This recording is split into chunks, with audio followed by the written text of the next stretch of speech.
ಅಂದ್ರೆ SIR ವಿಷಯದಲ್ಲಿ ರಾಜ್ಯದ ಕಾಂಗ್ರೆಸ್ ಸರ್ಕಾರ ಸಂವಿಧಾನ ವಿರೋಧಿಯಾದ ಹೇಳಿಕೆ ಕೊಡ್ತಾ ಇದೆ.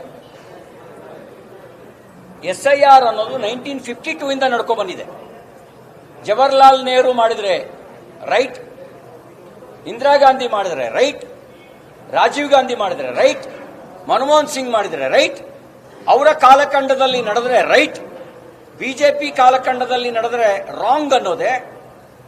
ಅವರಲ್ಲಿ ಕಾಂಗ್ರೆಸ್ನೊಳಗೆ ಇವತ್ತು ಸ್ಪಷ್ಟತೆ ಇಲ್ಲ ಅಥವಾ ಎಲ್ಲವನ್ನೂ ವಿರೋಧಿಸುವಂತ ವಿರೋಧಿ ಸಿಂಡ್ರೋಮು ಅವರಿಗೆ ಇದೆ ಅನ್ನೋದು ವ್ಯಕ್ತ ಆಗುತ್ತೆ. ಒಂದು ಕಡೆಗೆ ವಿರೋಧ ಮಾಡ್ತಾ ಇನ್ನೊಂದು ಕಡೆಗೆ ಇಲ್ಲಿರುವಂತ ರಾಜ್ಯದ ಆಡಳಿತ ವ್ಯವಸ್ಥೆಯನ್ನ ಉಪಯೋಗಿಸಿಕೊಂಡು SIRನಲ್ಲಿ ದುರುಪಯೋಗ ಮಾಡದಂತೆ ಎಚ್ಚರಿಕೆ ವಹಿಸಬೇಕಾದ ಅವಶ್ಯಕತೆ ಇದೆ ಅಂತಕ್ಕಂಥ ಮಾತನ್ನು ಕೂಡ ಅವರು ಹೇಳಿದ್ದಾರೆ. ಹೊರನೋಟಕ್ಕೆ ವಿರೋಧ ಮಾಡ್ತಾರೆ, ಒಳಗಡೆಗೆ ತನಗಿರುವ ಮೆಕ್ಯಾನಿಸಮ್ ಅನ್ನು ಉಪಯೋಗಿಸಿಕೊಂಡು ಹಿಂದೆ ಒಮ್ಮೆ ಬೆಂಗಳೂರಿನಲ್ಲೇನೆ ದೊಡ್ಡ ಪ್ರಮಾಣದಲ್ಲಿ ಜಿಲೇಬಿ ಮತಗಳನ್ನು ಕಟ್ ಮಾಡುವಂತ ಕೆಲಸವನ್ನ ಕಾಂಗ್ರೆಸ್ ಸರ್ಕಾರ ಇದ್ದಾಗ ಮಾಡಿದ್ರು.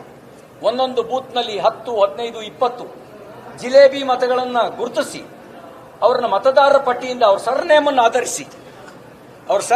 ಆಧರಿಸಿ ಮತದಾರರ ಪಟ್ಟಿಯಿಂದ ಒಂದೊಂದು ಬೂತ್ನಲ್ಲಿ 15, 20 ಅಂದ್ರೆ ಒಂದು ವಿಧಾನಸಭಾ ಕ್ಷೇತ್ರಕ್ಕೆ 5-6 ಸಾವಿರ, ಸರಾಸರಿ 200 ಬೂತ್ ಇರುತ್ತೆ ಅಂತ ಲೆಕ್ಕ ಹಾಕಿದ್ರು. ಒಂದು ಬೂತ್ನಲ್ಲಿ 20 ವೋಟ್ ಕಟ್ ಮಾಡಿದ್ರೆ 4,000 ವೋಟ್ ಹೋಯ್ತು, 25 ವೋಟ್ ಕಟ್ ಮಾಡಿದ್ರೆ 5,000 ವೋಟ್ ಹೋಯ್ತು. ಈ ರೀತಿ ಮಾಡಿದ್ರು.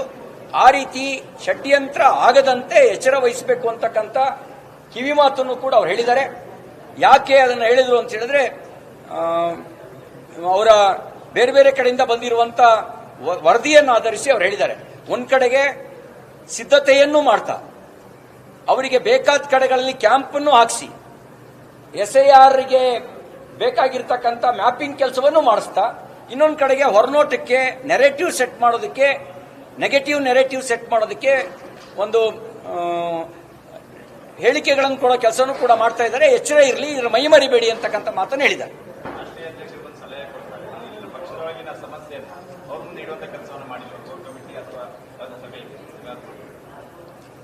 ಆ ತರದ ಸಮಸ್ಯೆಗಳನ್ನ ನಾವು ಪ್ರತಿ ಕೋರ್ ಕಮಿಟಿಯಲ್ಲೂ ಚರ್ಚಿಸ್ತೇವೆ.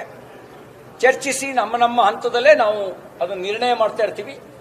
ಆ ತರದ ಸಲಹೆ ಮತ್ತು ಮಾರ್ಗದರ್ಶನ ಬೇಕು ಅಂದಾಗ ನಮ್ಮ ಪಕ್ಷದ ವರಿಷ್ಠರ ಜೊತೆನಲ್ಲಿ ನಾವು ಸಮಾಲೋಚನೆ ಮತ್ತು ಅವ್ರ ಸಲಹೆಯನ್ನು ಕೂಡ ಪಡಿತೀವಿ.